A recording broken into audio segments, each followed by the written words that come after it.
होतो।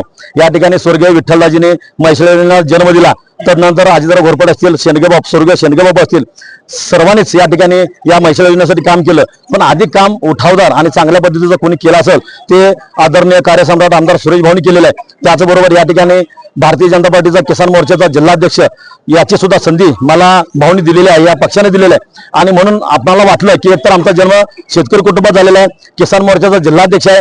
त्याचबरोबर भाऊंनी पूर्व भागाला पाण्याचं म्हैसाळ योजनेची जी काय स्कीम आहे ती चांगल्या पद्धतीने ताकदीने चालू ठेवलेली आहे आणि रस्ते सुद्धा झालेले आहेत, दळणवळणाची कामं सुद्धा झालेले आहेत। आणि वाटलं आपण शेतकरी कुटुंबातला व्यक्ती आहे, किसान मोर्चाचा जिल्हाध्यक्ष आहे आणि आपण कार्यकर्त्यांनी सुद्धा ठरवलं की आपण बैलगाडीच्या मधून या ठिकाणी शेतकरी पारंपरिक वेशामध्ये अर्ज भरायचा असं एक जरा सर्वांनी ठरवलं, आम्हाला वाटलं, म्हणून आम्ही आज बैलगाडीमधून अर्ज भरायला आलेलो आहोत।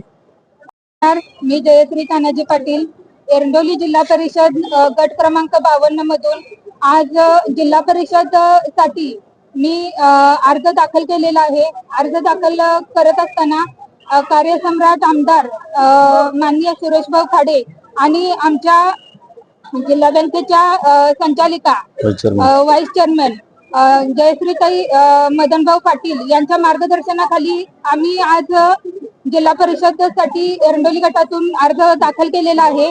आणि यापूर्वी आम्हाला संधी मिळाली, आम्ही चांगली कामं केली, पण यावेळी संधी मिळाल्यानंतरही आपण याच्यापेक्षाही चांगल्या पद्धतीनं चांगल्या जोमानं चांगल्या पद्धतीचे कामं करून दाखवीन एवढा विश्वास आहे।